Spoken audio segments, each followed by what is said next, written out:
Danas je prvi dan leta, ujedno se nastavlja i aktualni toplotni talas u Srbiji. U urbanim sredinama i noći se zabeležena tropska noć, a minimalna temperatura u Beogradu nije se spuštala ispod 24.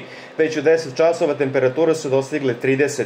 Pred nama je sunčani vreo dan. Maksimalna temperatura biće od 35 do 40, u Beogradu do 38. Najvrelije će biti na jugoistoku Srbije i u Pomoravlju, pa će maksimalna temperatura u Nišu ići u Prij dostići 40.